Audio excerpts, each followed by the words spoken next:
அது செங்கோல் அப்படின்றது நமது பாரம்பரியம். செங்கோல் அப்படின்றது அந்த வளையாத நீதியின் அடையாளம்.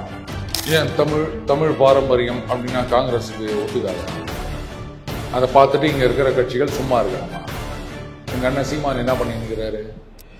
மு.க. ஸ்டாலின் பிரதமர் ஆகினாலோ இல்ல ஒரு அரசியல் இருந்து ரிட்டையர் ஆனாலோ அடுத்தது உதயநிதி ஸ்டாலின் தான் அப்படின்ற அர்த்தத்துல தானே இது எங்கள் எதிர்காலம், எங்களை வழிநடத்த போறவர் அப்படின்றது. அப்ப இது முடியாச்சுன்னு சொல்லாம வேற என்னன்னு சொல்லுவீங்க? இதுல வேற சொல்றாரு, இந்த வெளிமாநிலத்திலிருந்து கஞ்சா கொண்டு வருவது இது தடுத்து நிறுத்த வேண்டும், அது கடுமையான நடவடிக்கைகள் அப்படி இப்படின்னு சொல்லியிருக்காரு. எல்லாம் சொல்லலாங்க. இங்க களத்துல என்ன இருக்கு அதுதானே முக்கியம். அவை குறிப்பிலிருந்து நீக்கப்படக்கூடிய அளவுக்கு நீங்க பேசுறீங்க அப்படின்னு சொன்னா அப்ப ஏதோ தவறாக பேசியிருக்கிறீர்கள். சரியா? ராஜா கண்ணப்பன் அவர்கள் சமுதாயத்தை இழிவுபடுத்தி விட்டார் அப்படின்னு சில பேர் சொல்லிட்டு இருக்காங்க. பட் அங்க என்ன சொல்றாங்கன்னா அவர் பேசியது அவை குறிப்பிலிருந்து நீக்கப்பட்டு விட்டது.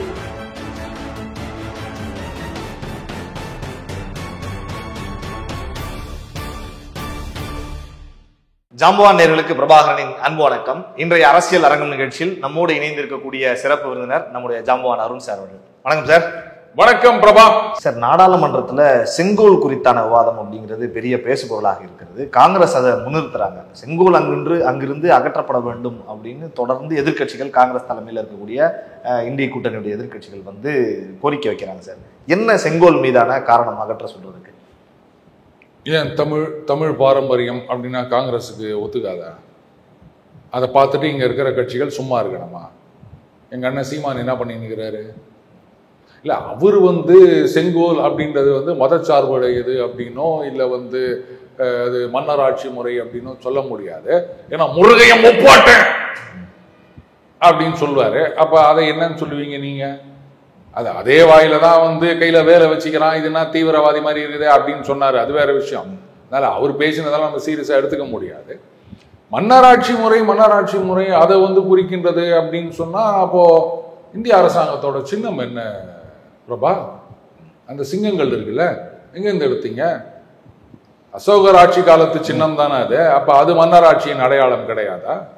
முடியாட்சின்னு என்ன?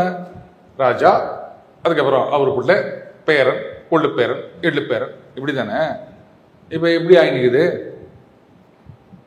தமிழகம் தொடங்கி காஷ்மீர் வரைக்கும் அப்படித்தானே நடந்துனுக்குது. இன்னைக்கு பதவி ஏற்கும் போது எங்கள் எதிர்காலம் உதயநிதி, வருங்காலம் உதயநிதி அப்படின்னு தயாநிதி மாறன் முதற்கொண்டு அத்தனை பேரும், அட்லீஸ்ட் அதிகமான எம்பிக்கள் உதயநிதி அவர்கள் வாழ்க அப்படின்னு சொல்லிட்டு பதவி ஏற்றுக்கினாங்க. எங்களது வருங்காலம் எதிர்காலம் அப்படின்னு சொன்னா என்ன அர்த்தம்? கலைஞர். இப்போ அவருக்கு பிறகு மு.க. ஸ்டாலின் அவர்கள் வந்துள்ளார். மு.க. ஸ்டாலின் பிரதமர் ஆகினாலோ இல்ல ஒரு அரசியல் இருந்து ரிட்டையர் ஆனாலோ அடுத்தது உதயநிதி ஸ்டாலின் தான் அப்படின்ற அர்த்தத்துல தானே இது எங்கள் எதிர்காலம், எங்களை வழிநடத்த போறவர் அப்படின்றது. அப்ப இது முடியாச்சுன்னு சொல்லாம வேற என்னன்னு சொல்லுவீங்க? எந்த கட்சியை ஒன்னா எடுத்துக்க, அப்படித்தான் இருக்குது. அப்புறம் நீங்க முடியாட்சியின் சின்னம்னு சொன்னா அப்ப முதல்ல இதெல்லாம் நீங்க தவறு அப்படின்னு ஒதுக்கி வைங்க. அப்புறமா நீங்க முடியாட்சியை பத்தி பேசலாம். அடுத்தது செங்கோல் அப்படின்றது நமது பாரம்பரியம். செங்கோல் அப்படின்றது அந்த வளையாத நீதியின் அடையாளம். புரியுதுங்களா? அது சரி, இவங்க நீதி அப்படின்னா அப்படியா, அதெல்லாம் எங்களுக்கு வேணாம் அப்படின்னு ஒதுக்கி வைக்கிறவங்க. அதனால இவங்க கிட்ட இந்த கலாச்சாரம் பாரம்பரியம் பத்தி எல்லாம் நம்ம சொல்ல முடியாது. கோல் உயர கோன் உயரும் அப்படின்னு ஔவையார் அவர்கள் பாடினதும் நமக்கு தெரியும். அந்த பாரம்பரியம், கலாச்சாரம் அதையெல்லாம் ஒதுக்குகின்றார்கள் அப்படின்னும் போது இங்க இருக்கிற கட்சிகள் வாய் மூடி மௌனமாக இருக்காங்க அப்படின்னும் போது ஒரு சுயநலத்துக்காக, அரசியல் ஆதாயத்திற்காக நமது கலாச்சாரம், பண்பாடு எல்லாத்தையும் விட்டு கொடுப்பதற்கு, பலி கொடுப்பதற்கு தயாராகி விட்டார்கள்னு தான் தெரியுது. செங்கோலை காட்டிலும் எதிர்கட்சிகள் இந்த இந்தியாவினுடைய அரசியல் சட்ட புத்தகம் அதை கையில வச்சுக்கிட்டு தான் தொடர்ந்து நாடாளுமன்றத்தில் பேசிக்கிட்டு இருக்காங்க. தொடர்ந்து அந்த சட்ட புத்தகங்களோடவே பேசுறதுக்கு என்ன காரணம்? அதாவதுங்க, இந்திய அரசியல் சட்டத்தை காப்பாற்ற வேண்டும் அப்படின்னு சொல்லியிருக்காங்க. இது தேர்தலுக்கு முன்னாடி இதை தான் சொன்னாங்க. அரசியல் சட்டம் இது காப்பாற்றப்பட வேண்டும், மோடி அரசியல் சட்டத்தையே மாத்திருவார் அப்படின்னு சொன்னாங்க.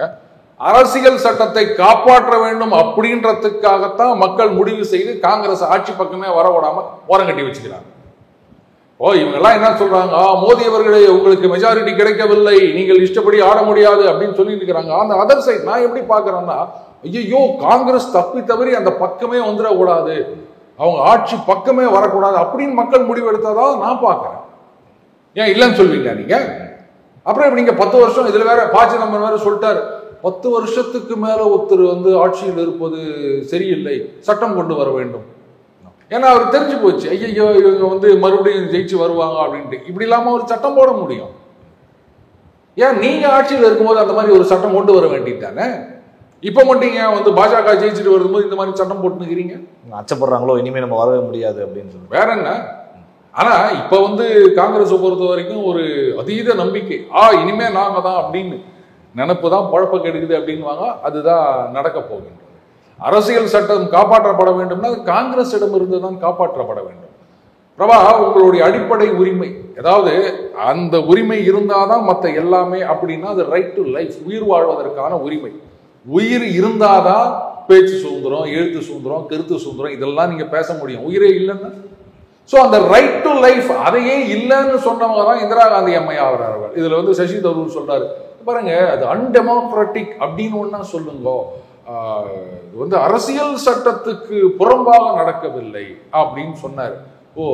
சட்டப்படி நாளையிலிருந்து எந்த சட்டமும் செல்லாது அப்படின்னு சொன்னா எப்படி இருக்கும்? அந்த மாதிரிதான் இருக்குது இவர் சொல்றது. சோ அரசியல் சட்டம் காப்பாற்றப்பட வேண்டும்னா கரெக்ட், காங்கிரஸ் ஆட்சிக்கு வரக்கூடாது, அப்ப அரசியல் சட்டம் காப்பாற்றப்பட்டு விடும். அவ்வளவுதான். அந்த பொருளை தான் நம்ம எடுத்துக்கணும். அவ்வளவுதான். தமிழக சட்டமன்றத்துல கள்ள சாராயங்களுக்கு எதிராக கடுமையான சட்ட திருத்தங்கள் கொண்டு வரப்படும்னு தீர்மானம் நிறைவேற்றாங்க. எப்படி பாக்குறீங்க சார்? கரெக்ட். அதாவது ஆயுள் தண்டனை, அப்புறம் அபராதம் அப்படி இப்படின்லாம் சொல்லியிருக்காங்க. கடுமையான சட்டங்கள் கொண்டு வந்திருக்கின்றோம் அப்படின்னு. அந்த குதிரை ஓடி போன பிறகு லாயத்தை புட்டினாங்கன்னு சொல்லுவாங்க. இப்போ 2023 மரக்காணத்துல நடந்தது இல்லையா, 20க்கு மேற்பட்டவர்கள் மரணம் அடைந்தார்கள். பன்ருட்டி அது 2001 பன்ருட்டி. ஓகே, மரக்காணம் தமிழ்நாட்டில் தானே இருக்கு, பாண்டிச்சேரியில் இல்லைல்ல?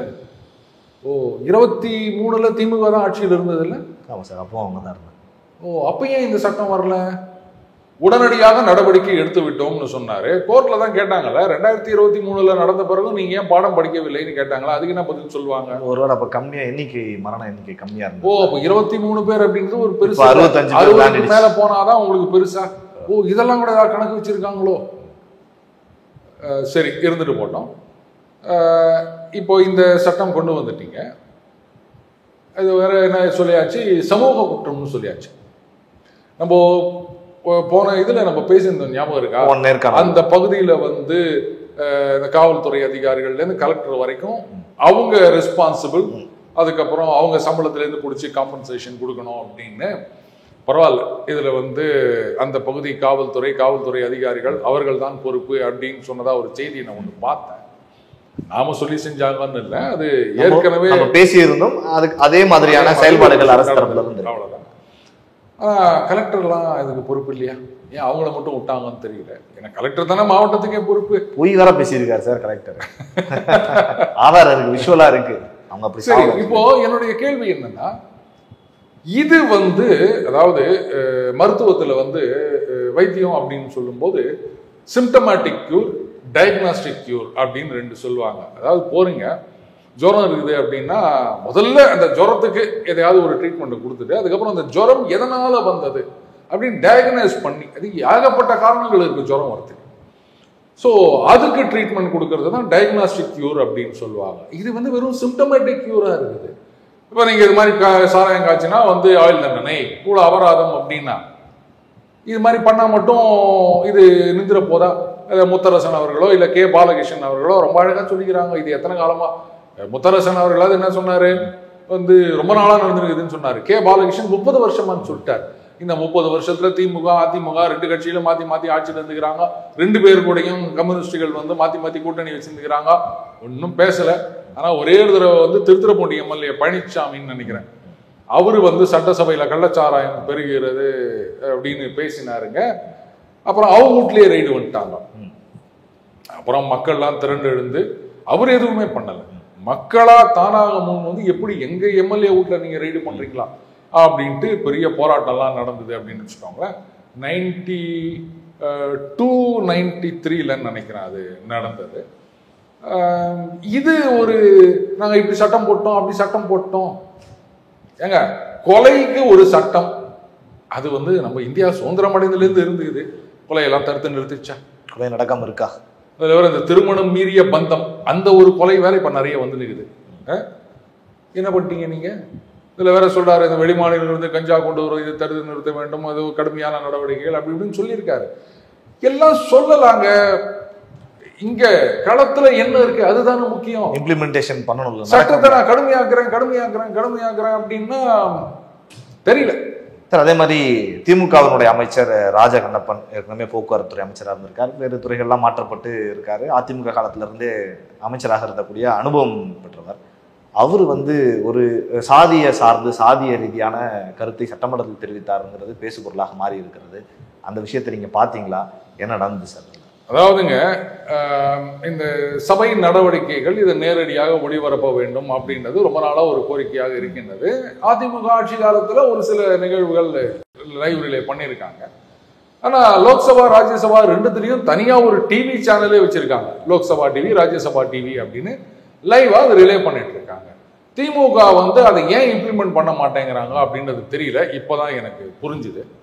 அதாவது அவை குறிப்பிலிருந்து நீக்கப்படக்கூடிய அளவுக்கு நீங்க பேசுறீங்க அப்படின்னு சொன்னா அப்ப ஏதோ தவறாக பேசியிருக்கிறீர்கள், சரியா? ராஜகண்ணப்பன் அவர்கள் வந்து சமுதாயத்தை இழிவுபடுத்தி விட்டார் அப்படின்னு சில பேர் சொல்லிட்டு இருக்காங்க. பட் அங்க என்ன சொல்றாங்கன்னா, அவர் பேசியது அவை குறிப்பிலிருந்து நீக்கப்பட்டு விட்டது.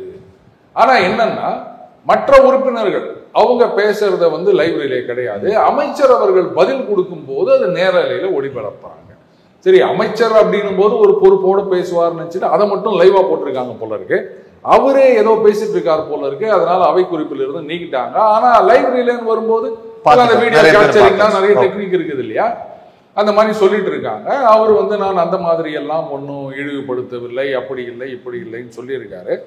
அந்த சம்பவம் இதுவா பார்க்கும்போது அப்போ சபாநாயகர் சொல்றார், யார் மனதையும் புண்படுத்துவதற்காக பேசவில்லைன்னு சொல்லுங்க. அதே மாதிரி அவர் சொல்றாருன்னு வச்சுக்கோங்களேன். அப்ப ஏதோ அவர் பேசியிருக்கார், அது அவை குறிப்பிடுறது நீக்கப்பட்டதுன்றதுனால அதை பத்தி நம்ம பேச. இதுக்கு முன்னாடி கூட ராஜகண்ணப்பன் மீது கான்ட்ரவர்சி இருக்கு. திருமாவளவன் அவர்களுக்கு பிளாஸ்டிக் சேர் போட்டாரு அப்படின்னு. நான் ஒன்னே கேட்கிறேன், சரி இப்போ வந்து நீங்க நெறியாளர், ஆங்கிலத்துல ஆங்கர் அப்படின்னு சொல்லணும்னு வச்சுக்கோங்களேன். நான் ஏதோ பேசிட்டே இருக்கும்போது இந்த ஆங்கர் பயில்களுக்கெல்லாம் ரொம்ப நெக்கல், அவங்களுக்கு தான் எல்லாம் தெரியும் நினைச்சுன்னு எப்படி குறுக்குன்னு கேள்வி கேட்குற மாதிரி கேட்டுக்கிறாங்க அப்படின்னு சொன்னா, அப்போ உங்களை மட்டும் இல்லை, உங்களை மாதிரி ஆங்கர்ஸ் அத்தனை பேரையும் வந்து நான் ஒட்டுமொத்த நெறியாளர்களையுமே அதை சொல்ற மாதிரி தானே ஆகுது. ஸோ அந்த மாதிரி பொது வெளியில நான் பேசலாமா?